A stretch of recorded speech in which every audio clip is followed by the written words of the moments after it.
I never included this video on my channel, but you could also find it at Behind the Score, and I encourage you to go check them out. We're going to talk about pedal points and buildups. I'm actually going to voice over the top of this. Pedal points, especially on the dominant degree in the major and minor system, are very common from James Newton Howard Maleficent Suite to Beethoven's Egmont Overture. In fact, they use the same exact move pretty much, dominant tonic. In this example, I already created a harmonic scheme in D minor. So we're going to use the harmonic scheme over the top of the pedal point A, the 5th degree. This is an extremely common technique to create pedal point buildups. Dating all the way back to Beethoven, I consider him like the grandfather of the pedal point buildup. Even though it was used prior, he was more dramatic with it. So if I do something like this, the harmonic scheme, so you have a sense of it always wants to resolve. This is the harmonic scheme. And when certain chords get farther away from that root note of the pedal point, it starts to sound really tense, like the B flat and the E half diminished. Because of that minor second interval between the pedal point and certain chords, it really wants to resolve. Oftentimes, if you use a pedal point on the root, it'll have the opposite effect. It sounds a little bit more taming.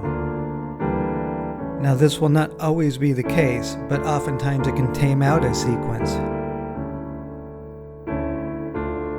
And I'm just playing with barely any rhythmic aspect to this, so I'm just playing the same harmonic scheme against the root instead of the 5th degree. So let me just make something up on the spot.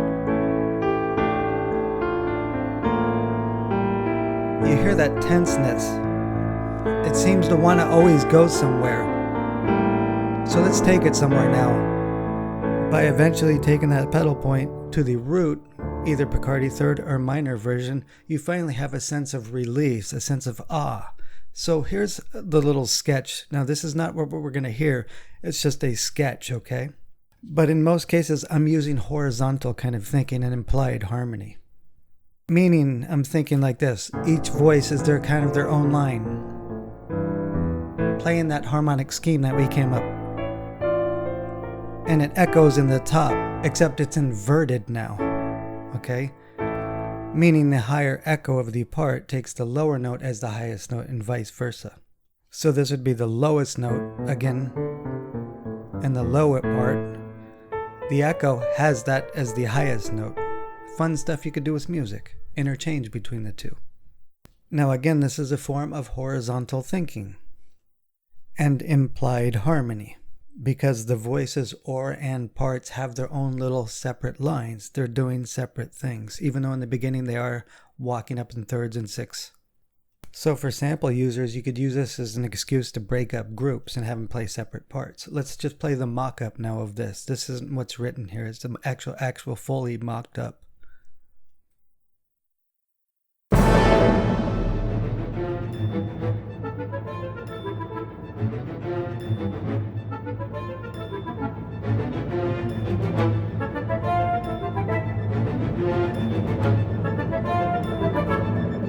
So I just left it as the condensed version like this, my sketch version, because instead of the full all parts, because you don't want to concentrate on that. What you really want to concentrate on is the aspect of this pedal point over this harmonic scheme, creating tension and really begging to be released. Now, also depending on the chord type, we also have the aspect of the various forms of minor in play when there's motion, which is helping to create tension as well, because there's melodic minor and there's natural minor, creating chromatic aspects of those lines as well. So it really begs to be resolved. Now, if you were going to use this as a build-up towards a high point, you would continuously add instruments and maybe gradually make it louder and turn lines into octaves and maybe double octaves, etc., if you know about orchestration techniques, which are techniques that are way beyond the scope of a simple few-minute video.